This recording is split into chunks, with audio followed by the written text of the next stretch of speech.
Hello, welcome to SSC Malayali. ഇന്ന് നമ്മൾ ചെയ്യുന്നത് ആൻഷ്യന്റ് ഇന്ത്യൻ ഹിസ്റ്ററി എന്ന ടോപ്പിക്കിന്റെ ഒരു ഓവർവ്യൂ ആണ്. അതായത് നമ്മൾ ഈ ടോപ്പിക്കിനകത്തുള്ള കാര്യങ്ങളെല്ലാം ഒന്ന് ഓർഡർ ആക്കി വെക്കുന്നു. ഹിസ്റ്ററി പഠിക്കുമ്പോൾ ഏറ്റവും കൂടുതൽ കുട്ടികൾ പറയുന്ന ഒരു പ്രോബ്ലം എന്ന് പറയുന്നത് മറന്നു പോകുന്നു എന്നുള്ളതാണ്. പഠിക്കുമ്പോഴെല്ലാം മനസ്സിലാകുന്നുണ്ട്, പക്ഷെ തൊട്ടടുത്ത ദിവസം പോകുമ്പോൾ പലതും പലതും നമ്മൾ മാറിപ്പോകുന്നു. ഇയറുകൾ അങ്ങോട്ടും ഇങ്ങോട്ടും മാറിപ്പോകുന്നു. അല്ലെങ്കിൽ എക്സാം ഹാളിൽ എത്തുമ്പോൾ പലതും കൺഫ്യൂസ്ഡ് ആയി പോകുന്നു എന്നുള്ള പ്രശ്നമാണ് ഏറ്റവും കൂടുതൽ കുട്ടികൾ പറയുന്നത്. അപ്പൊ അതൊന്ന് പരിഹരിക്കുക എന്നുള്ളത് പൂർണ്ണമായും പരിഹരിക്കാൻ നമ്മളൊരു കണ്ടിന്യൂസ് ആയ ഒരു വായന മാത്രമേ നടക്കൂ. പക്ഷെ കുറെയൊക്കെ നമ്മൾ ഈ ഒരു ഓർഡർ ആക്കി പഠിക്കുമ്പോൾ ശരിയായി മാറും. അതായത് നമ്മൾ കാര്യങ്ങളെ ആദ്യം ഒന്ന് ഓർഡർ ആക്കി വെക്കുന്നു. ആദ്യം നടന്നത് എന്ത്, പിന്നെ എന്ത്, പിന്നെ എന്ത്. ഹിസ്റ്ററി പോലുള്ള ടോപ്പിക്കിലൊക്കെ അത് വളരെ ഫലപ്രദമായി നമുക്ക് യൂസ് ചെയ്യാൻ പറ്റും. അതിന് ആ ഓർഡർ ആക്കി വെച്ചതിലേക്ക് നമ്മൾ ഡാറ്റകൾ ആഡ് ചെയ്യുന്നു. അങ്ങനെ ചെയ്യുന്ന സമയത്ത് നമുക്ക് കൺഫ്യൂഷൻ ഇല്ലാതെ കാര്യങ്ങൾ ഓർത്തു വെക്കാൻ പറ്റും. അപ്പോൾ നമുക്ക് ഇതൊന്ന് ശരിയാക്കി നോക്കാം.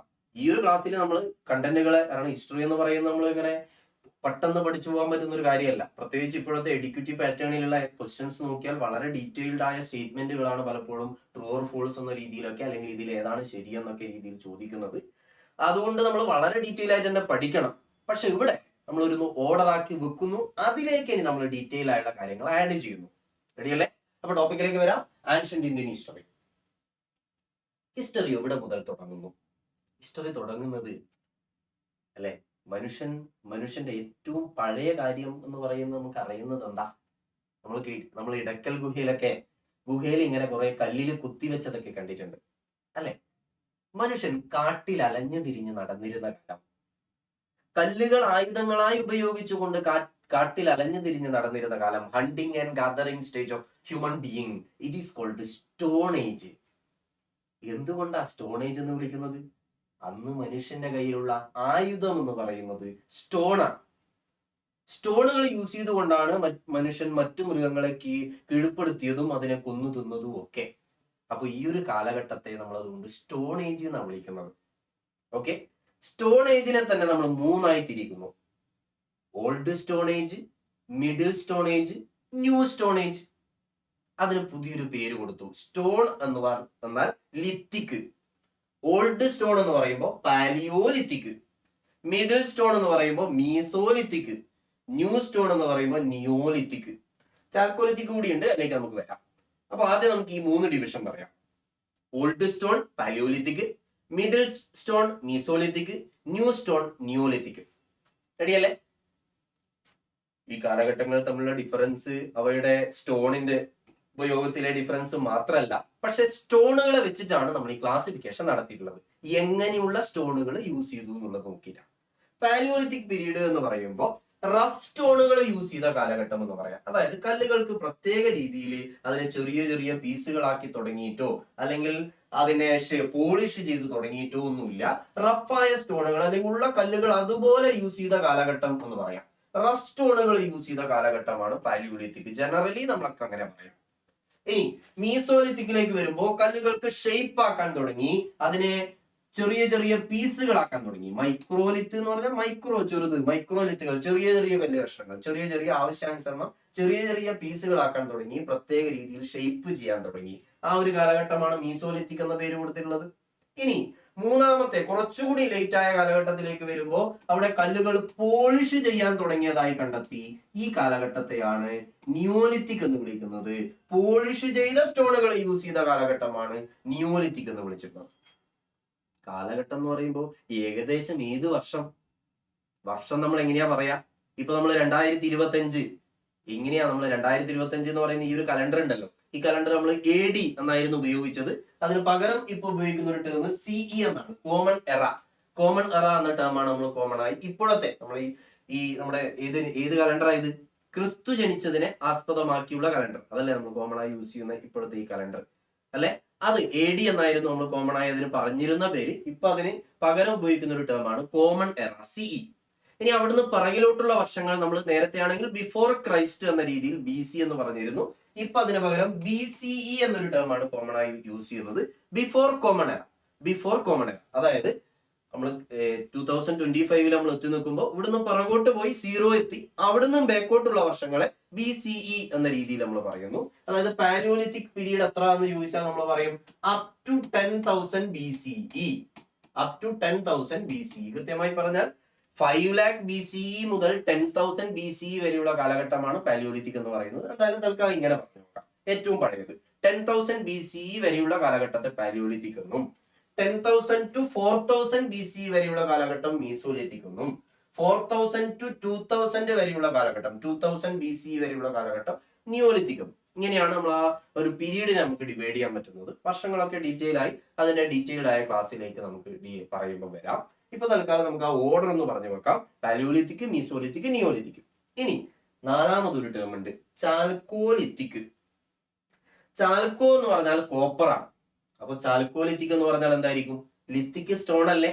Chalcolithic copper plus stone. കോപ്പറും സ്റ്റോണും, കോപ്പറുകളും സ്റ്റോണും മനുഷ്യൻ ആയുധങ്ങളെ ഉപയോഗിച്ച കാലം. The first metal used by human being is copper. അറിയാലോ, മനുഷ്യൻ ആദ്യമായി ഉപയോഗിച്ച മെറ്റൽ കോപ്പർ അല്ലേ? അപ്പൊ സ്റ്റോണുകളുടെ കൂടെ കോപ്പർ കൂടി യൂസ് ചെയ്ത കാലഘട്ടമാണ് ചാൽക്കോലിത്തിക് പീരീഡ് എന്ന് പറയുന്നത്. അതിനർത്ഥം എല്ലാ സാധനങ്ങളും, പാത്രങ്ങളും എല്ലാ ഉപകരണങ്ങളും കോപ്പർ കൊണ്ടുണ്ടാക്കിയതാണ് എന്നൊന്നുമല്ല. പാത്രങ്ങളൊക്കെ മൺപാത്രങ്ങൾ തന്നെയാണ് ആ ഒരു കാലഘട്ടത്തിലൊക്കെ വളരെ കോമൺ ആയിട്ടുള്ളത്. ചാൽക്കോലിത്തിക് പീരീഡിൽ കൂടുതലും ടൂളുകളിൽ കോപ്പർ യൂസ് ചെയ്ത് തുടങ്ങി, അത്രേ ഉള്ളൂ. സ്റ്റോണുകൾ എക്സിസ്റ്റ് ചെയ്യുന്നുണ്ട് അല്ലെ? ചാൽക്കോ പീരീഡ് എന്നല്ല, ചാൽക്കോലിത്തിക് എന്നല്ലേ പറഞ്ഞത്. സ്റ്റോൺ കൂടി ഉപയോഗിക്കുന്നുണ്ട്, പക്ഷെ അതിന്റെ കൂട്ടത്തിൽ കോപ്പറിന്റെ ഉപയോഗം കൂടി സ്റ്റാർട്ട് ചെയ്തു എന്നുള്ളതാണ് ചാൽക്കോലിത്തിക്കിന്റെ പ്രത്യേകത.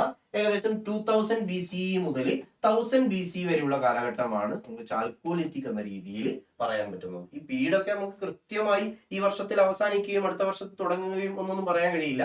ഏകദേശം ഒരു പീരീഡ് ആണ് ഇതൊക്കെ. അതൊരു വേൾഡ് വൈഡ് ആവറേജ് ആയിട്ടുള്ള ഒരു പീരീഡ് എന്ന രീതിയിൽ പറയാം. അത് തന്നെ ലോകത്ത് പല ഭാഗത്തും പല സമയത്തായിരിക്കും ഈ മാറ്റങ്ങളും നടന്നിട്ടുണ്ടാകുക. ഓക്കെ, ഇനി ഈ ഒരു കാലഘട്ടത്തെ നമ്മൾ സ്റ്റോണിന്റെ പ്രത്യേകത വെച്ചിട്ടാണ് ആ പേര് കൊടുത്തത് എന്നുള്ളത് കൊണ്ടാണ് സ്റ്റോണിനെ മാത്രം നമ്മൾ ഇമ്പോർട്ടൻസ് ആക്കി വെച്ചത്. ഒരുപാട് മാറ്റങ്ങൾ ഉണ്ട് ഹ്യൂമൻ ബീയിങ്സിന്. പാലിയോലിത്തിക്കിന്റെ അവസാന കാലഘട്ടങ്ങളിലാണ് മനുഷ്യൻ തീയുടെ ഉപയോഗം കണ്ടെത്തുന്നത്, ഫയർ കണ്ടെത്തുന്നത്. മീസോലിത്തിക് പീരീഡിലാണ് മനുഷ്യൻ ഡൊമസ്റ്റിക്കേഷൻ ഓഫ് ആനിമൽസ് സ്റ്റാർട്ട് ചെയ്യുന്നത്. ഡോഗ് അല്ലെ, മനുഷ്യൻ ആദ്യമായി വളർത്തിയ മൃഗം ഡോഗാണ്. ഡോഗിനെ വളർത്താൻ തുടങ്ങുന്നത്, കൂടുതൽ മൃഗങ്ങളെ വളർത്താൻ തുടങ്ങുന്നത് നിയോലിത്തിക് പീരീഡിലാണ്. അതുപോലെ മീസോലിത്തിക് പീരീഡിൽ തന്നെയാണ് മനുഷ്യൻ ഫിഷിംഗ് തുടങ്ങുന്നത്. ദെൻ നിയോലിത്തിക് പീരീഡിലാണ് ഏറ്റവും പ്രധാനപ്പെട്ട മനുഷ്യ ജീവിതത്തിന്റെ മാറ്റത്തിന് കാരണമായ അഗ്രികൾച്ചർ തുടങ്ങുന്നത്, കൃഷി അല്ലെ? കൃഷി ചെയ്യാൻ തുടങ്ങിയപ്പോഴാണ് മനുഷ്യന് ഒരു സ്ഥലത്ത് തന്നെ താമസിക്കേണ്ട ആവശ്യം വരുന്നതും സെറ്റിൽഡ് ലൈഫ് എന്ന രീതിയിലേക്ക് ഹ്യൂമൻ ബീയിങ്സിന്റെ ജീവിത രീതി മാറുന്നത്. അപ്പൊ ഇതൊക്കെ ഈ ഒരു കാലഘട്ടങ്ങളിലൂടെ തന്നെ പോകുമ്പോൾ മനുഷ്യ ജീവിതങ്ങൾക്ക് ഉണ്ടാകുന്ന മാറ്റങ്ങളാണ്. അപ്പൊ എന്തായാലും നമ്മളിവിടെ സ്റ്റോൺ ഏജ് എന്ന് മാർക്ക് ചെയ്യാൻ കാരണം സ്റ്റോണിനെ വെച്ചുകൊണ്ടാണ് നമ്മൾ ഹിസ്റ്ററിയിൽ ഈ ഒരു ക്ലാസിഫിക്കേഷൻ നടത്തിയിട്ടുള്ളത് എന്നുകൊണ്ടാണ്. റെഡിയല്ലേ? ഇനി ഈ ഒരു കാലഘട്ടം റിട്ടൺ റെക്കോർഡുകൾ ഇല്ലാത്ത ഹിസ്റ്ററിയാണ്. കാരണം ഹിസ്റ്ററി നമ്മൾ പ്രധാനമായും പഠിക്കുന്നത് എഴുതപ്പെട്ട രേഖകളിൽ നിന്നാണ്, റിട്ടൺ റെക്കോർഡുകളിൽ നിന്നാണ്. പക്ഷേ ഈ ഒരു സ്റ്റോൺ ഏജിൽ റിട്ടൺ റെക്കോർഡുകളൊന്നും ഇല്ല. ഈ ഒരു കാലഘട്ടത്തെ ഹിസ്റ്ററിയിൽ തന്നെ പ്രീ ഹിസ്റ്ററി എന്നൊരു ഹെഡിങ്ങിലാണ് കൊടുത്തിട്ടുള്ളത്. ഹിസ്റ്ററിക്ക് മുമ്പുള്ള ഹിസ്റ്ററി എന്ന് പറയാം. ഹിസ്റ്ററിക്ക് മുമ്പുള്ള ഹിസ്റ്ററി എന്ന രീതിയിൽ പ്രീ ഹിസ്റ്ററി എന്നൊരു ഹെഡിങ്ങിലാണ് ഈ ഒരു കാലഘട്ടം നമ്മൾ അടയാളപ്പെടുത്തിയിട്ടുള്ളത്. ഓക്കെ, ഇനി പിന്നീടുള്ള ഭാഗങ്ങളാണ് റിട്ടൺ റെക്കോർഡുകൾ ഉള്ള കാലഘട്ടമാണ് നമ്മൾ ഹിസ്റ്ററി എന്ന രീതിയിൽ പറയുന്നത്. പ്രീ ഹിസ്റ്ററിയിൽ നിന്ന് ഹിസ്റ്ററിയിലേക്കുള്ള ഒരു ട്രാൻസ്ഫർമേഷൻ കാണിക്കുന്ന ഭാഗത്തെ പ്രോട്ടോ ഹിസ്റ്ററി എന്നൊരു പേരിലും പറയാറുണ്ട്. ചാൽക്കോലിത്തിക് ഒക്കെ നമുക്ക് വേണമെങ്കിൽ പ്രോട്ടോ ഹിസ്റ്ററിയിൽ പെടുത്താം, ഒരു ട്രാൻസ്ഫർമേഷൻ സ്റ്റേജ് ആയി പെടുത്താം. അപ്പോൾ പ്രീ ഹിസ്റ്ററി, പ്രോട്ടോ ഹിസ്റ്ററി എന്ന് പറയുന്നത് ആക്ച്വൽ ഹിസ്റ്ററി തുടങ്ങുന്നതിന് മുമ്പ് അല്ലെങ്കിൽ റിട്ടൺ റെക്കോർഡുകൾ ഉള്ള ഹിസ്റ്ററി തുടങ്ങുന്നതിന് മുമ്പുള്ള ഭാഗമാണ് പ്രീ ഹിസ്റ്ററിയും അതിന്റെ ട്രാൻസ്ഫർമേഷൻ സ്റ്റേജ് ആയി പ്രോട്ടോ ഹിസ്റ്ററിയും ഈ രണ്ട് പേരുകൾ യൂസ് ചെയ്യുന്നത്. ഓക്കെ, അപ്പോൾ ഞാൻ പറഞ്ഞു ഈ ഒരു ക്ലാസ്സിൽ നമ്മൾ ചെയ്യുന്നത് ഹിസ്റ്ററി എന്ന് പറയുന്ന അങ്ങനെ ഒരു അരമണിക്കൂറോ 1 മണിക്കൂറോ കൊണ്ട് പറഞ്ഞു തീരുന്ന ഒരു ടോപ്പിക് അല്ല. നമ്മൾ ഒരുപാട് പറയാറുണ്ട്. പ്രത്യേകിച്ച് ഇപ്പോഴത്തെ എക്സാമിന് വേണ്ടി പഠിക്കുമ്പോൾ ഒരുപാട് പഠിക്കാറുണ്ട്. വളരെ ഡീറ്റെയിൽ ആയ ഓരോ ഭാഗത്തിന്റെയും ക്ലാസ്സുകൾ നമ്മൾ SSC മലയാളിയുടെ ആപ്പിലൂടെ ഓൺലൈനായി തന്നെ നിങ്ങൾക്ക് നൽകുന്നതാണ്. അപ്പൊ നമ്മൾ ഏറ്റവും പുതിയതായി SSC മലയാളിയുടെ 2 കോഴ്സുകൾ ലോഞ്ച് ചെയ്തിട്ടുണ്ട്. ഒന്ന് elite batch four SSC, CGL, CHSL and CPO January 10th മുതൽ ഈ ക്ലാസ്സുകൾ സ്റ്റാർട്ട് ചെയ്യുകയാണ്. കൃത്യമായി ലൈവ് ബാച്ചുകളോടുകൂടി തന്നെ കൃത്യമായ ക്ലാസ്സുകൾ ഓരോന്നിന്റെയും ഡീറ്റെയിൽ ആയ ക്ലാസ്സുകൾ തരുന്ന ഒരു ബാച്ച് ആയിരിക്കും എലീറ്റ് ബാച്ച്. അതോടൊപ്പം തന്നെ SSC GDക്ക് വേണ്ടി ഒരു ക്രാഷ് ബാച്ച് കൂടി ജനുവരി 15th സ്റ്റാർട്ട് ചെയ്യുന്നുണ്ട്. ഓക്കെ, റെഡി അല്ലേ? അപ്പോ നമുക്ക് ടോപ്പിക്കിലേക്ക് തിരിച്ചു വരാം. അടുത്ത ഭാഗം ഇന്ത്യൻ ഹിസ്റ്ററി നമ്മൾ പറയുമ്പോൾ ഇന്ത്യൻ ഹിസ്റ്ററിയിൽ നമ്മൾ ആദ്യം തുടങ്ങുന്ന ഭാഗം അല്ലെ, നമ്മൾ നേരത്തെ ഭാഗം സ്റ്റോൺ ഏജ് ഉണ്ട്, അതൊരു പ്രീ ഹിസ്റ്ററി ആയി നമുക്ക് പറഞ്ഞു നോക്കാം. അതിനുശേഷം ഇന്ത്യൻ ഹിസ്റ്ററിയിൽ നമ്മൾ ഏറ്റവും പഴയതായി ഏറ്റവും അഭിമാനത്തോടു കൂടി തന്നെ പറയുന്ന ഒരു കാലഘട്ടമാണ് ഇൻഡസ് വാലി സിവിലൈസേഷൻ, സിന്ധു നദീതട സംസ്കാരം. കേട്ടിട്ടില്ലേ? എന്താണ് ഇൻഡസ് വാലി സിവിലൈസേഷൻ? ഏകദേശം 4500 വർഷങ്ങൾക്ക് മുമ്പ് ഇന്നത്തെ പാകിസ്ഥാൻ, ഇന്ത്യയുടെ നോർത്ത് വെസ്റ്റ് അല്ലെ, ഇന്ത്യയുടെ നോക്കുമ്പോൾ ഗുജറാത്ത്, രാജസ്ഥാൻ, പഞ്ചാബ് ഈ ഒരു ഏരിയയിൽ വളരെ അഡ്വാൻസ്ഡ് ആയി ജീവിച്ചിരുന്ന ഒരു ജനത ഉണ്ടായിരുന്ന സിവിലൈസേഷൻ. അവിടെ 2 നില ബിൽഡിങ്ങുകൾ ഉണ്ടായിരുന്നു. ഒരുപാട് ആളുകൾക്ക് ഒരുമിച്ച് കുളിക്കാവുന്ന വലിയൊരു ഗ്രേറ്റ് ബാത്ത് എന്ന് പറയുന്ന ഒരു കുളം കണ്ടെത്തിയിട്ടുണ്ട്. വലിയൊരു ഗ്രേറ്റ് ഗ്രാനറി കണ്ടെത്തിയിട്ടുണ്ട്. 2 നില ബിൽഡിങ്ങുകളിൽ പലതിലും ബാത്ത് അറ്റാച്ച്ഡ് റൂംസ് ഉണ്ട്. ഡ്രെയിനേജ് സിസ്റ്റങ്ങൾ വളരെ കൃത്യമായി പ്ലാൻ ചെയ്ത സിസ്റ്റമാണ്. അങ്ങനെ ലോകത്തിലെ മറ്റു ഭാഗത്തെ പല സ്ഥലത്തെ ആളുകൾ അന്ന് നിയോലിത്തിക് പീരീഡിൽ എത്തി നിൽക്കുന്നേ ഉള്ളൂ പല ഭാഗത്തും. അതായത് മനുഷ്യൻ അഗ്രികൾച്ചർ എന്താണെന്ന് അറിഞ്ഞു തുടങ്ങിയേ ഉള്ളൂ. ആ സമയത്താണ് ഒരു ഭാഗത്തെ ജനങ്ങള് കൃഷി ചെയ്തുണ്ടാക്കിയ ധാന്യങ്ങൾ മുഴുവൻ സംഭരിക്കാൻ വലിയ ധാന്യപ്പുര വരെ ഉണ്ടാക്കിയത്, വലിയ 2 നില ബിൽഡിങ്ങുകൾ ഉണ്ടാക്കിയത്. അങ്ങനെ വളരെ അഡ്വാൻസ്ഡ് ആയി. ആ ഒരു കാലഘട്ടത്തെ വെച്ച് നോക്കുമ്പോൾ വളരെ അഡ്വാൻസ്ഡ് ആയ ഒരു ജനത ഇന്ത്യയുടെ ഈ ഭാഗത്ത് ജീവിച്ചിരുന്നു. ബ്രിട്ടീഷുകാര് 1921 ഇത് കണ്ടെത്തുന്നത്. ബ്രിട്ടീഷ് ആർക്കിയോളജിസ്റ്റുകളാണ് ഇത് കണ്ടെത്തുന്നത്. അതുവരെ ഇന്ത്യക്ക് ഇങ്ങനെ ഒരു ഹിസ്റ്ററി ഉണ്ട് എന്ന് ആർക്കും അറിയില്ല. അതുകൊണ്ട് ഇതിനൊരു തുടർച്ചയില്ല. കാരണം ഇങ്ങനൊരു ഹിസ്റ്ററി ഉണ്ട് നമ്മൾ എക്സ്കവേഷൻസിലൂടെ, ആർക്കിയോളജിക്കൽ എക്സ്കവേഷനിലൂടെ മണ്ണിനകത്ത് നിന്ന് കുഴിച്ചെടുത്തപ്പോൾ കുറെ അവശിഷ്ടങ്ങളിൽ നിന്ന് മനസ്സിലാക്കിയതാണ്.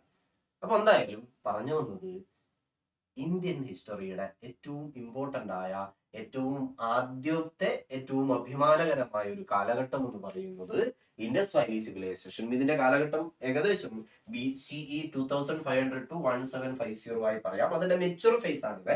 അതായത് അതിന്റെ എല്ലാ പ്രോസ്പെറസോടും കൂടി അത് നിലനിന്നൊരു കാലഘട്ടമാണിത്. ഏകദേശം ഒരു 3000 BCE മുതൽ തന്നെ അത് ഉണ്ടായി തുടങ്ങിയതായി പറയാം. അത് ഏകദേശം 1500 BCE വരെ അതിന്റെ അവശേഷിപ്പുകൾ ഉണ്ടായതായി പറയാം. പക്ഷെ അതിന്റെ എല്ലാ ഫുൾ ഫ്ലഡ്ജ് സ്റ്റേറ്റിൽ അത് എക്സിസ്റ്റ് ചെയ്യുന്നത് ഈ ഒരു കാലഘട്ടത്തിലാണെന്ന് പറയാം. ആ കാലഘട്ടത്തിൽ ഈ പറയുന്ന ഹാരപ്പ, ഏറ്റവും ആദ്യമായി കണ്ടെത്തിയ സൈറ്റ് ഹാരപ്പ, പിന്നെ മോഹൻജദാരോ, ലോത്തല്, കാളിബംഗൻ, രാഖിഗാർഹി, ധോളവീര, ഇങ്ങനെ ഒരുപാട് സൈറ്റുകൾ കണ്ടെത്തിയിട്ടുണ്ട്. ഈ സൈറ്റുകളിലൊക്കെ ഒരേ ഷേപ്പിലുള്ള ബ്രിക്കുകൾ, ഇഷ്ടികകളാണ് നിർമ്മിതികൾക്ക് വേണ്ടി ഉപയോഗിച്ചത്. അതൊക്കെ ഇതിന്റെ ഏറ്റവും കൃത്യമായ ഒരു പ്ലാൻഡ് സിസ്റ്റത്തിന്റെ ഒരു എക്സാമ്പിൾസ് ആണ്. അപ്പോൾ അത്രയും പ്രോസ്പെറസ് ആയ ഒരു സിവിലൈസേഷൻ എന്ന് വേണമെങ്കിൽ പറയാം.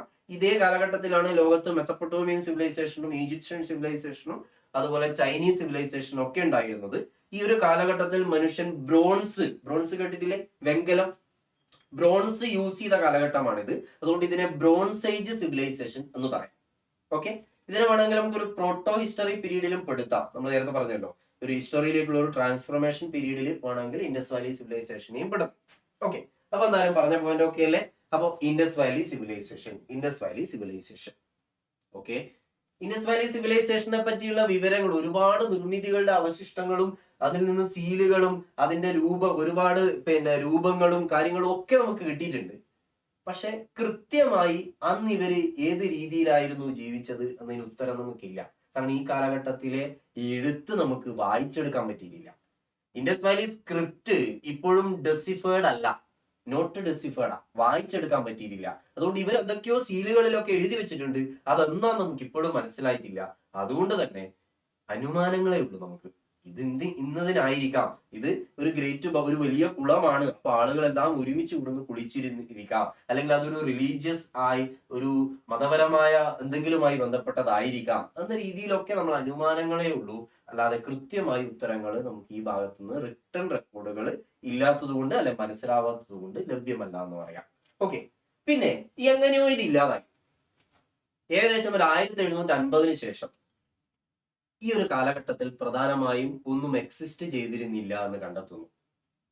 എങ്ങനെ ഇത് ഇല്ലാതായി എന്നതും വളരെ കോൺട്രവേഴ്ഷ്യലായി പല രീതിയിലും ആർഗ്യുമെന്റുകൾ വന്നൊരു ടോപ്പിക്കാണ്. ഒരു ഭൂകമ്പത്തിലെല്ലാം മണ്ണിലടിയിലായി പോയതായിരിക്കാം, അല്ലെങ്കിൽ ഒരു വെള്ളപ്പൊക്കത്തിലെല്ലാം മുങ്ങിപ്പോയതായിരിക്കാം. ഇങ്ങനെ പല രീതിയിൽ അതിന് അനുമാനങ്ങളുണ്ട്. എന്തായാലും ഇത് മൊത്തത്തിൽ ഇല്ലാതായി. ഇതിന് തുടർച്ചയില്ല. അതായത് മറ്റേതാകുമ്പോൾ ഒരു കാലഘട്ടം കഴിഞ്ഞ് അതിൽ ഒരാൾ പോയി, അല്ലെങ്കിൽ അതിന്റെ ഒരു തുടർച്ചയായി അടുത്ത കാലഘട്ടം, അതിന്റെ ഒരു തുടർച്ച, അങ്ങനെയുണ്ടല്ലോ.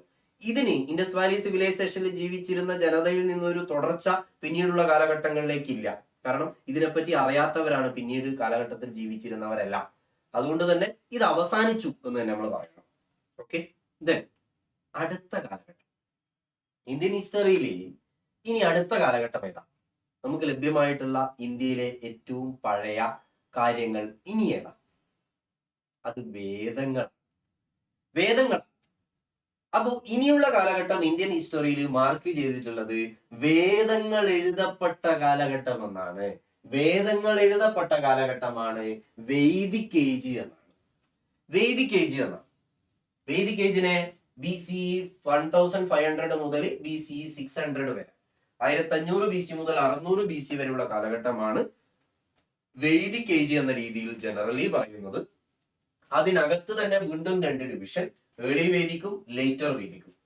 അതായത് ആദ്യത്തെ ഒരു 500 വേദങ്ങൾ ഏതൊക്കെയാ അത് പറയാം. വേദങ്ങൾ ഏതൊക്കെയാ? ഋഗ്വേദ, സാമവേദ, യജുർവേദ, അഥർവവേദ അല്ലെ? ഇതിൽ ആദ്യത്തെ 500 വർഷം ഋഗ്വേദ മാത്രമേ എഴുതപ്പെട്ടിട്ടുള്ളൂ. പിന്നീട് BC 1000 ശേഷമാണ് ബാക്കി 3 വേദങ്ങൾ എഴുതപ്പെടുന്നത്. അതുകൊണ്ട് ആദ്യത്തെ 500 വർഷത്തെ BC 1500 മുതൽ 1000 വരെയുള്ള കാലഘട്ടത്തെ ഏർലി വേദിക്കെന്നും പിന്നീടുള്ള കാലഘട്ടത്തെ ലേറ്റർ വേദിക്കെന്നും തരംതിരിക്കുന്നു. ഈ കാലഘട്ടങ്ങൾ തമ്മിൽ ഒരുപാട് ഡിഫറൻസുകൾ ഉണ്ട്. അത് വേദങ്ങളുടെ ഏതൊക്കെ വേദം എഴുതപ്പെട്ടു എന്ന് മാത്രമല്ല, ഋഗ്വേദയിൽ പറയുന്ന ദൈവങ്ങൾ എന്ന് പറയുന്നത് ഇന്ദ്രനും അഗ്നിയും വരുണനും ഒക്കെയാണ്. പക്ഷെ ലേറ്റർ വേദിക്കിലെ എഴുത്തുകളിൽ കാണുന്ന വേദങ്ങൾ എന്ന് പറയുന്നത് രുദ്ര, വിഷ്ണു, പ്രജാപതി, അല്ലെങ്കിൽ ബ്രഹ്മാവ്, വിഷ്ണു, മഹേശ്വരൻ എന്ന് പറയുന്ന ത്രിമൂർത്തികളാണ്. അപ്പൊ ദൈവങ്ങളിൽ പോലും വ്യത്യാസം വന്നു, വിശ്വാസങ്ങളിൽ പോലും വ്യത്യാസം വന്നു, ജനങ്ങളുടെ ജീവിത രീതിയിൽ വ്യത്യാസം വരുന്നു. ആ ഒരു രീതിയിൽ വ്യത്യാസങ്ങൾ ഈ ഒരു കാലഘട്ടത്തിനകത്ത് കാണാം. എന്തായാലും വേദങ്ങൾ എഴുതപ്പെട്ട കാലഘട്ടമാണ് അടുത്ത ഇന്ത്യൻ ഹിസ്റ്ററിയുടെ ഭാഗം. റെഡിയല്ലേ? വേദങ്ങൾ എഴുതപ്പെട്ട കാലം. അപ്പൊ ഇൻഡസ് വാലി സിവിലൈസേഷൻ ശേഷം വേദിക് ഏജിനെ തന്നെ ഏർലി വേദിക്കെന്നും ലേറ്റർ വേദിക്കെന്നും തരംതിരിച്ചു. റെഡിയല്ലേ? വേദ കാലഘട്ടത്തിൽ കുടുംബങ്ങൾ അറിയപ്പെട്ടത് കുല എന്നാണ്. കുടുംബങ്ങൾ അറിയപ്പെട്ടത് കുലയാണ്. കുലകൾ ചേർന്നപ്പോൾ ഗ്രാമങ്ങൾ ഉണ്ടായി. കുടുംബങ്ങൾ ചേർന്നാണ് ഗ്രാമം ഉണ്ടാകുന്നത് ആണല്ലോ. കുലകൾ ചേർന്നപ്പോൾ ഗ്രാമങ്ങൾ ഉണ്ടായി. ഗ്രാമങ്ങൾ ചേർന്നപ്പോൾ ഗ്രാമകൂട്ടങ്ങൾ ഉണ്ടായി. ഗ്രാമകൂട്ടങ്ങളെ വിസ് എന്നറിയപ്പെടുന്നു. വിസ്സുകൾ ചേർന്നപ്പോൾ ജനകൾ ഉണ്ടായി, ട്രൈബുകൾ ഉണ്ടായി. റെഡിയാണോ? കുലകൾ കുടുംബങ്ങളാണ്. കുലകൾ ചേർന്ന് ഗ്രാമങ്ങൾ ഉണ്ടായി. ഗ്രാമങ്ങൾ ചേർന്ന് ഗ്രാമകൂട്ടങ്ങൾ അഥവാ വിസ്സുകൾ ഉണ്ടായി. ഗ്രാമകൂട്ടങ്ങൾ ചേർന്ന് ട്രൈബുകൾ, ജനകൾ ഉണ്ടായി. ഓക്കെ. അപ്പൊ കുറെ ഗ്രാമങ്ങൾ ചേർന്ന ഒരു ഭാഗമാണ് ജന എന്നറിയപ്പെടുന്നത്. ജന റെഡിയല്ലേ? ജനയുടെ ഹെഡാണ് ആര്? രാജൻ, രാജാവ്, രാജൻ എന്നറിയപ്പെട്ടത്. ജനയുടെ ഹെഡാണ് രാജൻ. അപ്പൊ ഒരു രാജൻ എന്ന് പറയുന്ന ജനയെ മൊത്തം കൺട്രോൾ ചെയ്യുന്ന ഒരു പദവി ഉണ്ടായി വരുന്നു. ആദ്യ കാലഘട്ടങ്ങളിൽ അത് കൂട്ടത്തിൽ ഒരാളെ തിരഞ്ഞെടുക്കുക എന്ന രീതിയായിരുന്നുവെങ്കിൽ കാലക്രമേണ അത് തലമുറകളായി കൈമാറുന്ന ഒരു ഹെറിഡിറ്ററി പോസ്റ്റായി മാറുകയാണ്. ഓക്കെ. ഇനി ജനകൾ കൂടി ചേർന്ന് ജനപദകളാകുന്നു. ഗ്രാമങ്ങളുടെ ഒരു കൂട്ടമാണ് ജനകൾ കൂടി ചേർന്ന് ജനപദകൾ ഉണ്ടാകുന്നു. ജനപദകൾ കൂടി ചേർന്ന് മഹാജനപദകൾ ഉണ്ടാകും. ജനപദകൾ കൂടി ചേർന്ന് മഹാജനപദകൾ ഉണ്ടാകും. റെഡിയാണോ? അപ്പോ മഹാജനപദകളുടെ രൂപീകരണം, അതാണ് വൈദിക് ഏജിന്റെ അവസാനം കാണാൻ കഴിയുന്നത്. വൈദിക് കാലഘട്ടത്തിൽ ഈ ഒരു ട്രാൻസ്ഫർമേഷൻ കൂടി നടക്കുന്നു. വൈദിക് ഏജ് അവസാനിക്കുന്നതോടുകൂടി ഇന്ത്യ, പർട്ടിക്കുലർലി ഈ ഒരു കാലഘട്ടം നോർത്ത് ഇന്ത്യയെ പറ്റിയാണ് നമ്മൾ ഡീൽ ചെയ്യുന്നത്. നോർത്ത് ഇന്ത്യയിലെ മഹാജനപദങ്ങൾ, കൃത്യമായി പറഞ്ഞാൽ BC 600 എന്ന് പറയുന്ന ഈ വൈദിക് ഏജിന്റെ എൻഡില് 16 മഹാജനപദങ്ങൾ ഉണ്ടായിരുന്നു എന്ന് പറയുന്നു. ഓക്കെ. അപ്പൊ അടുത്തൊരു ഏരിയ മഹാജനപദാസ് ആണ്. മഹാജനപദാസ് ഇന്ത്യയിൽ ഉണ്ടായിരുന്ന കാലഘട്ടമാണ് വേദിക് ഏജിന് ശേഷമുള്ള കാലഘട്ടം. മഹാജനപദാസ് 16 മഹാജനപദകൾ ഉണ്ടായിരുന്നു. 16 മഹാജനപദകൾ ഉണ്ടായിരുന്നു. അന്ന് എഴുതപ്പെട്ട ആ ഒരു കാലഘട്ടത്തിന് ശേഷം എഴുതപ്പെട്ട ബുദ്ധിസ്റ്റ് ടെക്സ്റ്റായ അംഗുത്തര നികായയിലും ജൈൻ ടെക്സ്റ്റായ ഭഗവതി സൂത്രയിലും കൃത്യമായി മഹാജനപദകളുടെ പേരും അതുമായി ബന്ധപ്പെട്ട കാര്യങ്ങളും എഴുതപ്പെട്ടിട്ടുണ്ട്. ഓക്കെ, അപ്പോ ഒരു BC 600 അല്ലെങ്കിൽ ഒരു വേദിക് ഏജിന്റെ അവസാനമാകുമ്പോഴേക്കും ഇന്ത്യയിൽ 16 മഹാജനപദകൾ 16 മഹാജനപദകൾ രൂപം കൊണ്ടിരുന്നു. അതിലെ കാശി ഒരു മഹാജനപതിയാണ്, കോശല മറ്റൊരു മഹാജനപതിയാണ്, അങ്ക മറ്റൊന്നാണ്, വത്സ മറ്റൊന്നാണ്, സുരസേനയുണ്ട്, മല്ലയുണ്ട്, മഗധയുണ്ട്. ഇങ്ങനെ 16 മഹാജനപദങ്ങൾ. അതിൽ മല്ല പോലുള്ള മഹാജനപദ, വജ്ജി, മല്ല മഹാജനപദകൾ ഈ ഒലിഗാർക്കിയൽ അല്ലെങ്കിൽ റിപ്പബ്ലിക് എന്ന് പറയാം. അതായത് കൂട്ടത്തിൽ എല്ലാവരും കൂടി ഒരാളെ തിരഞ്ഞെടുക്കുകയും അവര് റൂള് ചെയ്യുകയും ചെയ്യുന്നതായിരുന്നു. പക്ഷെ ബാക്കിയുള്ള മെജോറിറ്റിയും ഒരൊറ്റ രാജാവിന് കീഴിലുള്ള മഹാജനപദങ്ങളാണ്. അയാളുടെ ഒരു മൊണാർക്കിയൽ റൂളാണ് അവിടെ നടപ്പാക്കുന്നത്. അതും പാരമ്പര്യമായി ഒരു രാജാവിന് ശേഷം അവരുടെ മകൻ ഇങ്ങനെ കൈമാറി വരുന്നു. ഓക്കെ, അപ്പൊ എന്തായാലും മഹാജനപദങ്ങളുടെ കാലഘട്ടം അതാണ് വേദിക് പീരീഡിന് ശേഷമുള്ള കാലഘട്ടം. ഇനി ഈ മഹാജനപദയിലെ 16 മഹാജനപദങ്ങളിൽ ഒരു മഹാജനപദ ഏറ്റവും പ്രോമിനന്റ് ആയി വരുന്നു. മറ്റു പല മഹാജനപദകളെയും അതിനോട് കൂട്ടിച്ചേർത്തുകൊണ്ട് ഒരു മഹാജനപദ ഏറ്റവും പവർഫുൾ ആകുന്നു, ഏറ്റവും പ്രോമിനന്റ് ആകുന്നു. ആ മഹാജനപദയുടെ പേരാണ് മഗധ. ശരിയല്ലേ? അപ്പൊ മഗധ ഏറ്റവും പവർഫുള്ളായ, ഏറ്റവും പ്രോമിനന്റ് ആയ മഹാജനപദയായി വളരുന്നു. മഗധയിലെ രാജവംശങ്ങൾ ഉണ്ടാകുന്നു. മഗധയിലെ രാജവംശങ്ങൾ നമ്മൾ കൃത്യമായി ഓർത്തിരിക്കണം. മറ്റുള്ള മഹാജനപദകളിലൊക്കെ രാജാക്കന്മാരുണ്ട്, അത്രത്തോളം റെലവന്റ് അല്ല. പക്ഷെ മഗധ ഏറ്റവും പവർഫുൾ ആണ്. അതിലെ രാജവംശങ്ങൾ കൃത്യമായി ഓർത്തിരിക്കണം. മഗധയിലെ ആദ്യത്തെ രാജാവിന്റെ പേര്, first ruler of Magadha, Bimbisara. BCE 544, BCE 544ലാണ് ബിംബിസാര മഗധയിലെ രാജാവാകുന്നത്. BCE 544. റെഡിയല്ലേ? അപ്പൊ ബിംബിസാര. ഇനി ഒരു രാജാവ് പറയുമ്പോൾ ആ രാജാവിന്റെ വംശം, അവരുടെ തലമുറ, മൊത്തത്തിൽ ഒരു പേരിൽ നമ്മൾ പറയും. ആ ബിംബിസാരയുടെ ഡൈനാസ്റ്റിയുടെ പേരാണ് ഹര്യങ്ക ഡൈനാസ്റ്റി. ബിംബിസാരയുടെ ഡൈനാസ്റ്റിയാണ് ഹര്യങ്ക ഡൈനാസ്റ്റി. ഹര്യങ്ക ഡൈനാസ്റ്റിയിൽ ബിംബിസാരയ്ക്ക് ശേഷം അജാതശത്രു, അതിനുശേഷം ഉദയീൻ. ബിംബിസാര, അജാതശത്രു, ഉദയീൻ. ഡൈനാസ്റ്റിയുടെ പേര് ഹര്യങ്ക ഡൈനാസ്റ്റി. ശരിയല്ലേ? അടുത്ത ഡൈനാസ്റ്റി 412, BCE 412 ആകുമ്പോഴേക്കും ഹര്യങ്ക ഡൈനാസ്റ്റി. ഇനിയും ഉദയിന് ശേഷം ഇനിയും രാജാക്കന്മാരുണ്ട്, പക്ഷെ അവരൊന്നും റെലവന്റ് അല്ല. അപ്പോ അടുത്ത രാജവംശം അറിയപ്പെടുന്ന പേര് ശിശുനാഗ ഡൈനാസ്റ്റി. ആദ്യത്തെ രാജാവിന്റെ പേരിൽ തന്നെയാണ് ആ രാജവംശം അറിയപ്പെടുന്നത്. ശിശുനാഗ ഡൈനാസ്റ്റിയുടെ ഫൗണ്ടർ ശിശുനാഗ തന്നെ. ശിശുനാഗ. അടുത്ത ഇമ്പോർട്ടന്റ് റൂളർ കാലശോക. പേരുകൾ മാത്രം കൃത്യമായി ഒന്ന് നോക്കി നോക്കുക. ആദ്യം ഇവരുടെ പേരുകൾ ഓർഡർ ആക്കി വെച്ചാൽ ബാക്കി നമുക്ക് ഈസി ആയി തന്നെ ക്രാക്ക് ചെയ്യാം. ഓക്കെ, അപ്പൊ ആദ്യത്തേത് ഹര്യങ്ക ഡൈനാസ്റ്റിയിൽ ആരൊക്കെ? ബിംബിസാര, അജാതശത്രു, ഉദയീൻ. ഇപ്പൊ തൽക്കാലം നമ്മൾ പേരുകൾ പിടിച്ചാൽ മതി, വർഷം നമുക്ക് പിന്നീട് ഇതിലേക്ക് ആഡ് ചെയ്യാം. ബിംബിസാര, അജാതശത്രു, ഉദയീൻ. അടുത്തത് ശിശുനാഗ ഡൈനാസ്റ്റി. അതിൽ ഫസ്റ്റ് റൂളർ ആ പേര് തന്നെ ശിശുനാഗ. അടുത്തത് കാലശോക. ഓക്കെ, അടുത്ത ഡൈനാസ്റ്റി നന്ദ ഡൈനാസ്റ്റി. കാലശോകനെ കൊന്നുകൊണ്ട് മഹാപത്മനന്ദയാണ് നന്ദ ഡൈനാസ്റ്റി സ്ഥാപിക്കുന്നത്. കാലശോക അല്ല ശിശുനാഗ ഡൈനാസ്റ്റിയിലെ ലാസ്റ്റ് റൂളർ. കാലശോകന്റെ 10 മക്കള് റൂൾ ചെയ്യുന്നു എന്ന് പറയുന്നുണ്ട്. പക്ഷെ മഹാപത്മനന്ദ കൊലപ്പെടുത്തിയത് കാലശോകയാണെന്ന് പറയുന്നുണ്ട്. അപ്പൊ അതെന്തു ആയിക്കോട്ടെ, നമ്മൾ ആ കാര്യങ്ങളിലേക്കൊക്കെ ഡീറ്റെയിൽ ആയി പിന്നീട് വരാം. അപ്പൊ എന്തായാലും അടുത്ത ഡൈനാസ്റ്റി നന്ദ ഡൈനാസ്റ്റിയുടെ ഫൗണ്ടർ മഹാപത്മനന്ദ. റെഡിയല്ലേ? രണ്ടാമത്തെ ആള് ധനനന്ദ. ഈ ഒരു കാലഘട്ടം എന്ന് പറയുന്നത് മഗധ എക്സ്പാൻഡ് ചെയ്ത് വരിക, വലുതായി വരിക. ഓരോ രാജാക്കന്മാർ വരുമ്പോഴും ചുറ്റുമുള്ള പ്രദേശങ്ങൾ അതിലേക്ക് കൂട്ടിച്ചേർത്ത് വരും.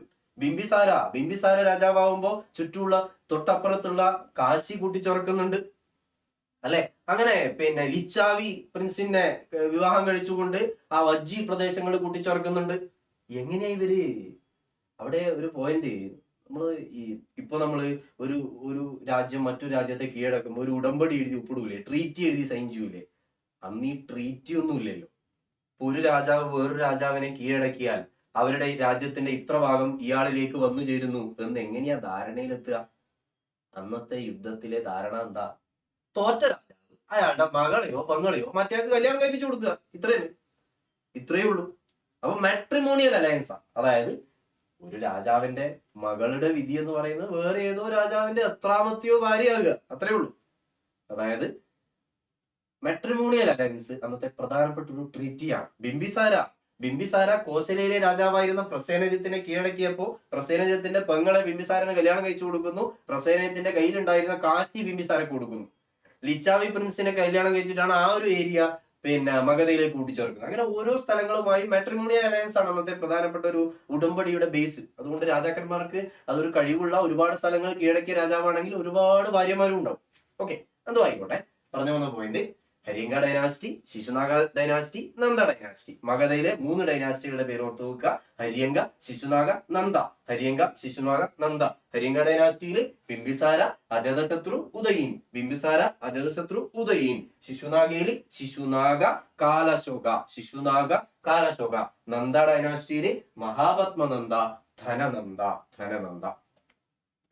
ധനനന്ദ മഗധയിലെ റൂളർ ആയിരിക്കുന്ന കാലം അങ്ങ് ഗ്രീസിൽ നിന്ന് ഒരു രാജാവ് ഓരോ സ്ഥലങ്ങളായി കീഴടക്കി ഇന്ത്യയിലേക്ക് വരികയാണ്. ഗ്രീസിലെ മെസഡോണിയ എന്നറിയപ്പെടുന്ന സാമ്രാജ്യത്തിന്റെ ചക്രവർത്തി. എന്താ ചക്രവർത്തിയുടെ പേര്? അലക്സാണ്ടർ ദ ഗ്രേറ്റ്, അങ്ങനെയല്ലേ നമ്മൾ പറയല്. അപ്പൊ അലക്സാണ്ടർ ഇന്ത്യയിലേക്ക് വരുന്നു.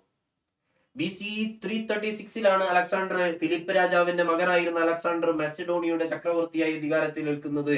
അവിടുന്ന് ഇങ്ങോട്ട് ഓരോ സ്ഥലങ്ങളായി കീഴടക്കിക്കൊണ്ട് അലക്സാണ്ടറിന്റെ പട ഇന്ത്യക്ക് തൊട്ടടുത്തെത്തുന്നു. അപ്പൊ അലക്സാണ്ടറിന്റെ വരവ് ആരുടെ കാലത്താണ്? അതാണ് ഒന്നാമത്തെ പോയിന്റ്. ആരുടെ കാലത്താ? ധനനന്ദയുടെ കാലത്താണ്. ധനനന്ദയുടെ കാലത്ത് അലക്സാണ്ടർ ഇങ്ങോട്ട് വരികയാണ്. അപ്പൊ അലക്സാണ്ടർ വരുമ്പോ എവിടെയാ? ഈ ഭാഗത്തു നിന്നാണ് അലക്സാണ്ടർ വരുന്നത്. വന്ന് ഇവിടെ ഇൻഡസ് റിവർ അല്ലെ, ഇന്ത്യയിലേക്ക് വരുമ്പോ ആദ്യം ഒരുപാട് റിവർ കടക്കാനുണ്ട്. ഖൈബർ പാസ് BC 327 അലക്സാണ്ടർ കടക്കുന്നത്. അലക്സാണ്ടർ ഇന്ത്യയിൽ എത്തുന്നത് BCE 326. ആ വർഷം ഒന്ന് നോക്കി വെക്കുക. 326 അലക്സാണ്ടർ ഇന്ത്യയിൽ എത്തുന്നത്. BCE 326 അലക്സാണ്ടർ ഇന്ത്യയിൽ എത്തുന്നു. ഓക്കെ, അപ്പോ അലക്സാണ്ടർ ഇന്ത്യയിൽ എത്തുമ്പോ ഇൻഡസ് റിവർ കടന്നു. ഇൻഡസ് റിവർ കടന്നാൽ തൊട്ടടുത്തുള്ളത് ചെനാബ്, രവി, ഇങ്ങനെ റിവറുകൾ കടന്നിട്ട് വേണം ഇന്ത്യയിലേക്ക് എത്താൻ. അപ്പൊ അതിനിടക്ക് പോറസുമായി ബാറ്റിൽ ഓഫ് ഹിഡാസ്പസ് ഒക്കെ ഉണ്ട്. അതൊക്കെ നമ്മൾ ഡീറ്റെയിൽഡ് ക്ലാസ്സിലേക്ക് പറയുമ്പോൾ വരാം. തൽക്കാലം അലക്സാണ്ടർ ഇന്ത്യയിലേക്ക് വരുന്നു. മഗധയുടെ തൊട്ടടുത്ത് വരുന്നു. മഗധയിലേക്ക് വരുന്നില്ല. മഗധയിൽ എത്തുന്നതിന് മുമ്പ് തന്നെ അലക്സാണ്ടറുടെ സൈന്യം, ഗ്രീസിൽ നിന്ന് വന്നൊരു സൈന്യമാണ്, അത് വീക്ക് ആയിട്ടുണ്ടായിരുന്നു. അവര് തിരിച്ചു പോവാൻ തീരുമാനിക്കുന്നു. ഓക്കെ, അപ്പൊ മഗധക്ക് തൊട്ടടുത്ത് വരെ കീഴടക്കി അലക്സാണ്ടർ തിരിച്ചു പോകുന്നു. ഈ അലക്സാണ്ടറിന്റെ വന്നുപോക്ക് ഈ ഒരു ഭാഗത്ത് ഒരു പൊളിറ്റിക്കൽ ഇൻസ്റ്റെബിലിറ്റി ഉണ്ടാക്കി എന്ന് പറയാം. കാരണം അലക്സാണ്ടർ കീഴടക്കിയ പ്രദേശങ്ങൾ അലക്സാണ്ടർ തിരിച്ചു പോകുമ്പോൾ ചിലത് പഴയ രാജാക്കന്മാർക്ക് തന്നെ തിരിച്ചു കൊടുത്തിട്ടുണ്ട്. മറ്റു ചില പ്രദേശങ്ങൾ അലക്സാണ്ടറിന്റെ ഒരു ജനറൽ ആയിരുന്ന സെലൂഷ്യസ് നിക്കേറ്റർ എന്നയാളെ ഏൽപ്പിക്കുന്നുണ്ട്. ആ ഒരു രീതിയിൽ മൊത്തത്തിൽ ഒരു ഇൻസ്റ്റെബിലിറ്റി അവിടെ, അല്ലെങ്കിൽ മൊത്തത്തിൽ എന്താണ്, ഭരണപരമായി ഒരു സെൻട്രലൈസേഷൻ ഇല്ലാത്ത ഒരു ഏരിയയായി ഈ ഒരു ഏരിയ മാറുന്നുണ്ട്. അതുകൊണ്ട് തന്നെ ഇനി ഈ മഗധയിലെ ധനനന്ദയെ കീഴടക്കിയാൽ മഗധ മാത്രമല്ല, ഈ പ്രദേശങ്ങൾ മൊത്തം ഒരു രാജാവിന് കീഴിലേക്ക് കൊണ്ടുവരാനുള്ള സാധ്യത അവിടെ തെളിഞ്ഞു വരുന്നു. ആ സാധ്യത ഉപയോഗപ്പെടുത്തിക്കൊണ്ടൊരു മനുഷ്യൻ വരുന്നു. ആളിന്റെ പേര് ചന്ദ്രഗുപ്ത മൗര്യ. ചന്ദ്രഗുപ്ത മൗര്യ വരുന്നു ഇന്ത്യയിലെ ആദ്യത്തെ എംപയർ രൂപീകരിക്കാൻ. Maurya empire, Maurya empire. അപ്പൊ എപ്പോഴാണ് മൗര്യ എംപയർ ഉണ്ടാകുന്നത്? ആ കാലഘട്ടം കൃത്യമായി അറിയാം. മഗധയിലെ അവസാനത്തെ ഡൈനാസ്റ്റിയായ ധനനന്ദയുടെ അല്ലെ, നന്ദ ഡൈനാസ്റ്റിയിലെ ധനനന്ദ ഭരിച്ചുകൊണ്ടിരിക്കുന്ന കാലം. അലക്സാണ്ടർ വന്നു പോയതിനു ശേഷം ധനനന്ദയെ പരാജയപ്പെടുത്തിക്കൊണ്ട് കീഴ്പ്പെടുത്തിക്കൊണ്ട് BCE 321 BCE 321 ആര് വരുന്നു? ചന്ദ്രഗുപ്ത മൗര്യ മൗര്യ എംപയർ സ്ഥാപിക്കുന്നു. റെഡിയല്ലേ? ചന്ദ്രഗുപ്ത മൗര്യന് ശേഷം രണ്ടാമത്തെ മൗര്യ രാജാവിന്റെ പേര് ബിന്ദുസാര. മറ്റേത് ബിംബിസാരയാണ്. മഗധയിലെ ആദ്യത്തെ രാജാവ് ബിംബി, ഇത് ബിന്ദുവാണ്. ബിന്ദുസാര. മൂന്നാമത്തെ രാജാവിന്റെ പേര് അശോക ദ ഗ്രേറ്റ് അല്ലെ, അശോക ചക്രവർത്തി. നമ്മള് പൊതുവെ എല്ലാവരും കേട്ടിട്ടുള്ളതായിരിക്കും. അപ്പൊ ചന്ദ്രഗുപ്ത മൗര്യ, ബിന്ദുസാര, അശോക, 3 രാജാക്കന്മാര്. റെഡിയല്ലേ? അപ്പോ അന്നത്തെ മൗര്യ സാമ്രാജ്യം എന്ന് പറയുന്നത് ഇതാ ഈ ഒരു പോർഷൻ മൊത്തം ചന്ദ്രഗുപ്ത മൗര്യൻ കീഴടക്കിയതാ, വലിയൊരു സാമ്രാജ്യം. അതിലേക്ക് സൗത്ത് ഇന്ത്യയിലെ സ്ഥലങ്ങളെ കൂടി ആര് കൂട്ടിച്ചേർക്കുന്നു? ബിന്ദുസാര കൂട്ടിച്ചേർക്കുന്നു. ഇങ്ങ് മൈസൂർ വരെ, തെക്ക് മൈസൂർ വരെ എത്തിച്ചു ബിന്ദുസാര. അശോക ചക്രവർത്തി വന്ന് അതിലേക്ക് ഈ ഒരു പ്രദേശം, ഇത് ഏതാ ഭാഗം? ഇന്നത്തെ ഒഡീഷ, അന്നത്തെ കലിംഗ എന്നാണ് അന്ന് പേര്. കലിംഗ യുദ്ധത്തെ പറ്റി കേട്ടിട്ടുണ്ടാവും, അശോകന്റെ യുദ്ധമാണ്. അപ്പൊ കലിംഗ കൂടി അശോകൻ കൂട്ടിച്ചേർക്കുന്നു. അങ്ങനെ അശോകൻ മൗര്യ രാജാവുമ്പോഴേക്കും ഇത്രയും വലിയൊരു സാമ്രാജ്യത്തിന്റെ അധിപനാണ് അശോകൻ. ഇന്നത്തെ ഇന്ത്യയെക്കാൾ അത്രയും വലുതാ അല്ലെ, ഇന്നത്തെ ഇന്ത്യയെക്കാൾ വളരെ വലുതല്ലേ. അത്രയും വലിയ ഇന്ത്യയിലെ ഏറ്റവും വലിയ സാമ്രാജ്യം മൗര്യ സാമ്രാജ്യമാണ്. അത് അശോകൻ ആണ് അതിലെ ഏറ്റവും വലിയ സാമ്രാജ്യത്തിന്റെ അധിപനായിരുന്നത്. അശോകൻ ഈ ഒരു കാലഘട്ടം മറ്റൊരു പോയിന്റ് കൂടിയുണ്ട്. എന്താ? ഇന്ത്യയിൽ വളർന്നു വന്ന 2 റിലീജിയന്റെ വളർച്ചാ കാലഘട്ടം കൂടിയാണ് ഈ കാലഘട്ടം. ഏതാ 2 റിലീജിയൻ? ഒന്ന് ബുദ്ധിസം, മറ്റേത് ജൈനിസം. ഗൗതമ ബുദ്ധ അല്ലെ, ബുദ്ധിസത്തിന്റെ ഫൗണ്ടർ.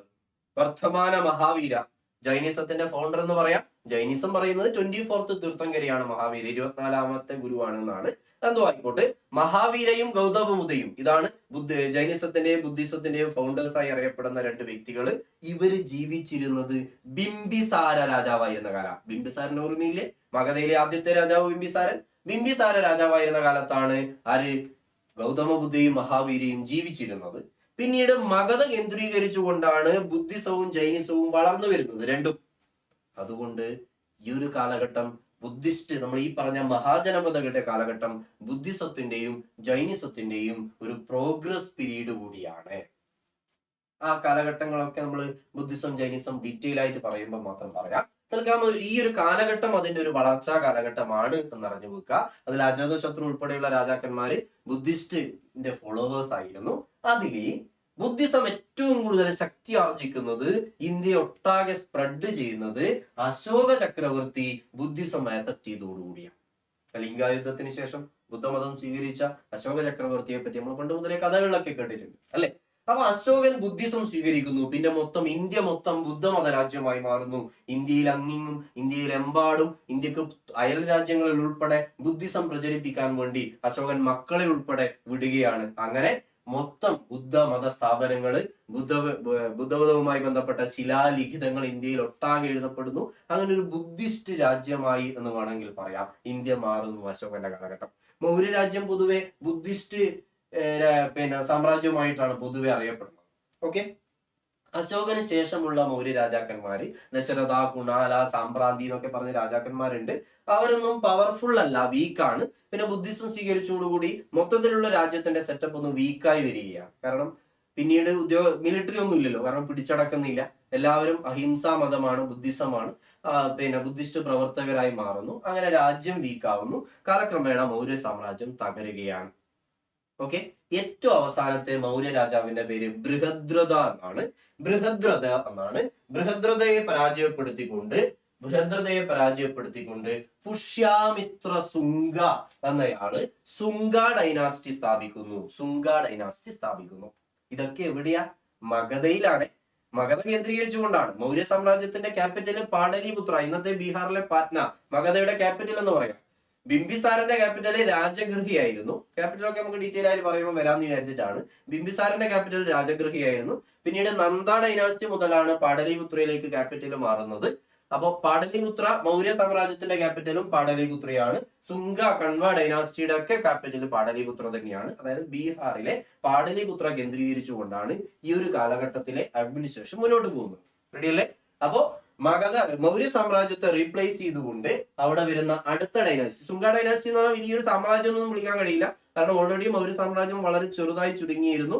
ആ മൗര്യ സാമ്രാജ്യത്തെ നീക്കിക്കൊണ്ട് അവിടെ സുംഗ ഡൈനാസ്റ്റി വരുന്നു. സുംഗ ഡൈനാസ്റ്റിയിൽ ഓർത്തു വെക്കേണ്ട അവസാനത്തെ മൗര്യ രാജാവായ ബൃഹദത്തയെ പരാജയപ്പെടുത്തിക്കൊണ്ടാണ് സുംഗ ഡൈനാസ്റ്റി ബൃഹദ്രഥയെ പരാജയപ്പെടുത്തിക്കൊണ്ടാണ് പുഷ്യാമിത്ര സുംഗ ഡൈനാസ്റ്റി സ്ഥാപിക്കുന്നത്. സുംഗ ഡൈനാസ്റ്റിയുടെ ഫൗണ്ടറിന്റെ പേര് പുഷ്യാമിത്ര സുംഗ. അടുത്തയാളിന്റെ പേര് അഗ്നിമിത്ര. പുഷ്യാമിത്ര അഗ്നിമിത്ര, സുംഗ ഡൈനാസ്റ്റി. ഓക്കെ. ഇനി സുംഗ ഡൈനാസ്റ്റിക്ക് ശേഷം അടുത്ത ഡൈനാസ്റ്റിയാണ് കൺവ ഡൈനാസ്റ്റി. വസുദേവ കൺവയാണ് കൺവ ഡൈനാസ്റ്റിയുടെ ഫൗണ്ടർ. സുംഗ BCE 185 മുതലാണ് സുംഗ ഡൈനാസ്റ്റി വരുന്നത്. അതിനുശേഷം കൺവ ഡൈനാസ്റ്റി. ഒരു ഓർഡർ ഒന്നും നോക്കി വെക്കുക. മൗര്യ സാമ്രാജ്യത്തിന് ശേഷം സുംഗക്ക് ശേഷം കൺവക്ക് ശേഷം പാടലിപുത്ര കേന്ദ്രീകരിച്ചൊരു റൂള് പിന്നീടില്ല. പക്ഷെ അതിനുശേഷമുള്ള ഡൈനാസ്റ്റി എന്ന രീതിയിൽ നമുക്ക് മാർക്ക് ചെയ്യാവുന്നത് കുഷാനയാണ്. കുഷാനാസ് ഈ ഒരു കാലഘട്ടത്തിലെ ഡൈനാസ്റ്റിയാണ് കുഷാന. ഓക്കെ, റെഡിയാണോ? കുഷാനക്ക് ശേഷം പിന്നെ പാടലിപുത്ര കേന്ദ്രീകരിച്ചുള്ള റൂളർ എന്ന് പറയുന്നത് ഏതാണ്? ഗുപ്ത എംപയർ ആണ്. ഇനി ഒരു എംപയർ കൂടി ഏൻഷ്യന്റ് ഇന്ത്യയിലുണ്ട്, അതാണ് ഗുപ്ത എംപയർ. ഓക്കെ. അപ്പൊ ഈ ഒരു കാലഘട്ടത്തിൽ ഈ കുഷാന മാത്രമല്ല, ഇതേ പീരീഡിൽ ഏകദേശം ഇതേ കാലഘട്ടത്തിൽ, അതായത് മൗര്യ സാമ്രാജ്യത്തിന് ശേഷവും ഗുപ്ത സാമ്രാജ്യത്തിന് മുമ്പുമായി ഒരുപാട് ഡൈനാസ്റ്റികൾ ഇന്ത്യയിൽ ഉണ്ടായിരുന്നു. അതിൽ സക്ക ഡൈനാസ്റ്റി ഉണ്ട്, പാർത്യൻസ് ഉണ്ട്, ശതവാഹനാസ് വളരെ ഇമ്പോർട്ടന്റ് ആയി വളരെ പവർഫുൾ ആയി ഡക്കാൻ മേഖല സൗത്ത് ഇന്ത്യ കേന്ദ്രീകരിച്ചുകൊണ്ട് ഭരിച്ചിരുന്ന ഡൈനാസ്റ്റിയാണ് ശതവാഹനാസ്. ഓക്കെ, ശതവാഹനാസ്. അതുപോലെ സൗത്ത് ഇന്ത്യ, നമ്മുടെ കേരളവും തമിഴ്നാടിന്റെ ചരിത്രം നമ്മൾ പറഞ്ഞില്ല. കേരളത്തിലെയും തമിഴ്നാട്ടിലെയും ചരിത്രം പറയുമ്പോൾ നമുക്ക് ലഭ്യമായിട്ടുള്ള ഏറ്റവും പഴയ വർക്കുകൾ എന്ന് പറയുന്നത് സംഘം ലിറ്ററേച്ചറുകൾ. സംഘകാലഘട്ടം എന്ന് നമ്മൾ പറയും. ചേര, ചോള, പാണ്ഡ്യ രാജാക്കന്മാരുണ്ടായിരുന്ന കാലഘട്ടം, അതാണ് സംഘകാലഘട്ടം. ആ കാലഘട്ടത്തിലെ 3 രാജവംശങ്ങളാണ് ചേര, ചോള, പാണ്ഡ്യ. ഈ ഒരു കാലഘട്ടം എന്ന് പറയുന്നത്, അല്ലെങ്കിൽ സംഘം കൃതികൾ എന്നാണ് ആ കാലഘട്ടത്തിൽ എഴുതപ്പെട്ട കൃതികൾ അറിയപ്പെടുന്നത്, അല്ലെ? ചിലപ്പതികാരം, മണിമേഖല, കേട്ടിട്ടില്ലേ? തിരുക്കുറൽ, തൊൽക്കാപ്പിയം, ഇത്തരം തമിഴ് കൃതികൾ എഴുതപ്പെട്ട കാലഘട്ടമാണ് സംഘകാലഘട്ടം എന്ന് പറയപ്പെടുന്നത്. ആ കാലഘട്ടം എന്ന് പറയുന്നത് ഏകദേശം മൗര്യന് ശേഷവും ഗുപ്തന് മുമ്പുമുള്ള ഒരു ബിറ്റ്വീൻ പീരീഡിൽ ഇത് തന്നെയാണ്. AD-യുടെ ഒരു തുടക്കം, BC-യുടെ അവസാനവും AD-യുടെ തുടക്കവും ഉള്ള ഒരു കാലഘട്ടമാണ് ഈ സംഘകാലഘട്ടം എന്നും പറയുന്നത്. അതായത് മൗര്യന് ശേഷവും ഗുപ്തന് മുമ്പും ഒരുപാട് ചെറിയ ചെറിയ ഡൈനാസ്റ്റികളുടെ കാലഘട്ടമാണ്. അതിൽ ഓർഡറിൽ ഓർത്തു വെക്കേണ്ട കാര്യം, ഈ മഗധയിലെ കേന്ദ്രീകരിച്ചുകൊണ്ടുള്ള അല്ലെങ്കിൽ ആ ഭാഗത്തുള്ള റൂളറാണ് സുംഗ, കൺവ, കുഷാന. ഈ കൺവയെ കീഴടക്കുന്നത് ശരിക്കും ശതവാഹനാസിലെ സിംഗയാണ്. പക്ഷെ ഇവരുടെ കേന്ദ്രം സൗത്ത് ഇന്ത്യ ആയതുകൊണ്ടാണ് ഞാൻ ആ ഭാഗത്ത് അത് പറയാതിരുന്നത്. കൺവയെ ശരിക്കും കീഴടക്കുന്നത് ശതവാഹനാസാണ്. ഓക്കെ. അപ്പൊ എന്തായാലും ഈ ഒരു കാലഘട്ടം മൗര്യ സാമ്രാജ്യത്തിന് ശേഷം സുംഗ, കൺവ, കുഷാന. സുംഗ ഡൈനാസ്റ്റിയുടെ മറ്റൊരു പ്രത്യേകത, സുംഗ മുതൽ അല്ലെങ്കിൽ പുഷ്യാമിത്ര സുംഗ മുതൽ ഹിന്ദുയിസം തിരിച്ചു വരുന്നു. വേദിക് കാലഘട്ടം ഹിന്ദുയിസത്തിന്റെ വളർച്ചയാണ്. മൗര്യ സാമ്രാജ്യം എന്ന് പറയുന്നത് ബുദ്ധിസമാണ് പ്രധാനമായി ഉണ്ടായിരുന്നത്. ഹിന്ദുയിസത്തിന്റെ പ്രാധാന്യം കുറഞ്ഞു എന്ന് വേണമെങ്കിൽ പറയാം. പക്ഷെ സുംഗ ഡൈനാസ്റ്റി മുതൽ അല്ലെങ്കിൽ പുഷ്യാമിത്ര സുംഗ മുതൽ ഹിന്ദുയിസം തിരിച്ചു വരുന്നു. ഹിന്ദുയിസം റിവൈവൽ ചെയ്യുന്നു. അത് ഏറ്റവും പ്രോസ്പെറസ് ആയി എത്തി നിൽക്കുന്നത് ഗുപ്ത എംപയറിലാണ്. അടുത്ത Empire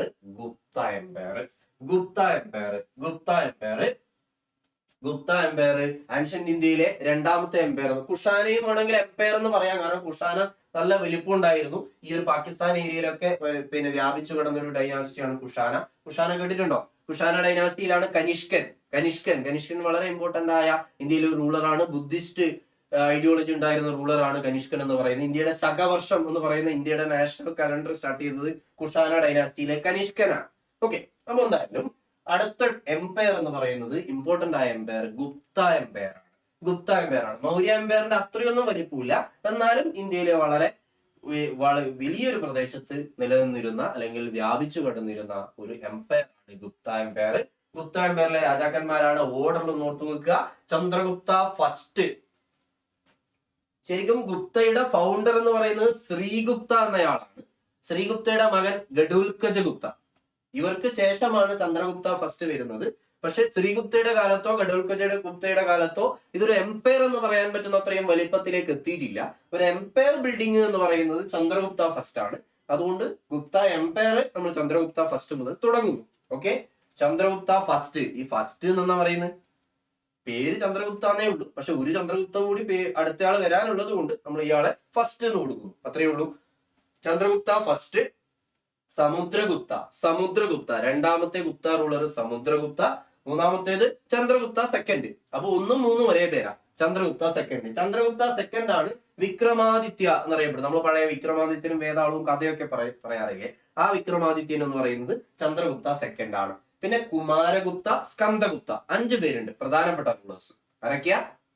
Chandragupta first, Samudragupta, Chandragupta second, Kumaragupta, Skandagupta. Chandragupta first, Samudragupta, Chandragupta second, Kumaragupta, Skandagupta. Nalanda university കേട്ടിട്ടില്ലേ? കുമാരഗുപ്ത സ്ഥാപിച്ചതാണ് നളന്ദ യൂണിവേഴ്സിറ്റി. ഓക്കെ, അപ്പോ ഗുപ്ത സാമ്രാജ്യം ഏൻഷ്യന്റ് ഇന്ത്യയിലെ ഏറ്റവും ഇമ്പോർട്ടന്റ് ആയ അടുത്ത എംപയർ ആണ് ഗുപ്ത എംപയർ എന്ന് പറയുന്നത്. റെഡിയല്ലേ? രാജാക്കന്മാരുടെ പേരൊക്കെ അല്ലേ? ഈ ഒരു കാലഘട്ടമാണ് ഇന്ത്യയിലെ ഹിന്ദുയിസത്തിന്റെ ഗോൾഡൻ ഏജ് എന്നൊക്കെ അറിയപ്പെടുന്നത്. കാരണം ഹിന്ദുയിസം ഏറ്റവും പ്രോസ്പെറസ് ആയത് ഈ ഒരു കാലഘട്ടത്തിലാണ്. ഇനി ഗുപ്ത സാമ്രാജ്യത്തിന് ശേഷം പിന്നെയും സ്കാറ്റേർഡ് ആയ ഡൈനാസ്റ്റികളാണ്. ഒരുപാട് ഡൈനാസ്റ്റികളുടെ കാലഘട്ടമാണ്. സൗത്ത് ഇന്ത്യയിലാണെങ്കിൽ ചേര, ചോള, പാണ്ഡ്യ, പല്ലവ വീണ്ടും വരുന്നു. അതിൽ പല്ലവ ഉൾപ്പെടെ വരുന്നു. പിന്നെ കുറച്ച് മേലോട്ട് വരുമ്പോൾ ചാലൂക്യാസ്, പിന്നെ ബംഗാളിലേക്ക് വരുമ്പോൾ പാലാസ്, സേനാസ്, പ്രതിഹാരാസ്, നോർത്ത് ഇന്ത്യയിൽ ഗുജറാത്ത് പ്രതിഹാരാസ്. അങ്ങനെ ഒരുപാട് ചെറിയ ചെറിയ ഡൈനാസ്റ്റികളുടെ കാലഘട്ടമാണ്. അതിൽ ഓർത്തുവെക്കാൻ ഏറ്റവും പ്രധാനമായി ഒരു രാജാവുള്ളത് ഹർഷവർദ്ധന എന്ന രാജാവ്. ഗുപ്ത സാമ്രാജ്യത്തിനു ശേഷം ഓർത്തുവെക്കാനുള്ള പ്രധാനപ്പെട്ട ഒരു രാജാവാണ് ഹർഷവർദ്ധന.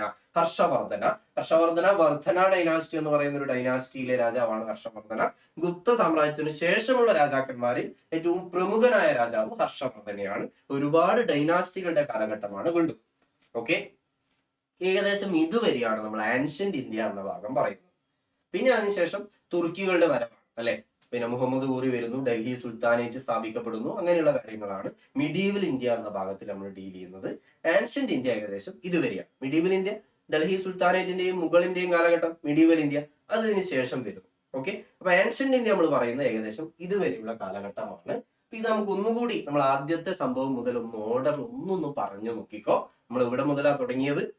ഇന്ത്യൻ ഹിസ്റ്ററി ഇവിടെ മുതൽ തുടങ്ങുന്നു. ആദ്യം പ്രീ ഹിസ്റ്ററി എന്ന ഭാഗത്ത് നമ്മൾ ഏത് പറയണം? സ്റ്റോൺ ഏജ് പറയണം. സ്റ്റോൺ ഏജിൽ ഏതൊക്കെ?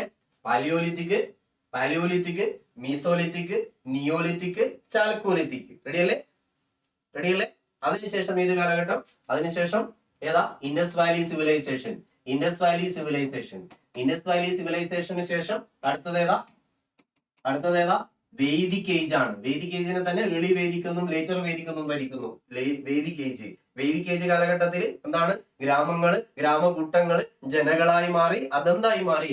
മഹാജനപദങ്ങളായി മാറി. അപ്പൊ വേദിക് ഏജിന് ശേഷമുള്ള കാലഘട്ടം മഹാജനപദങ്ങളുടെ കാലഘട്ടം. മഹാജനപദങ്ങളിൽ ഏറ്റവും പ്രൊമിനന്റ് ആയി വന്നത് ഏതാ? മഗധയാണ്. മഗധയിലെ രാജവംശങ്ങളാണ് അടുത്ത പറയേണ്ടത്. മഗധയിലെ രാജവംശങ്ങൾ ഏതൊക്കെയാ? ഹര്യങ്ക, ശിശുനാഗ, നന്ദ.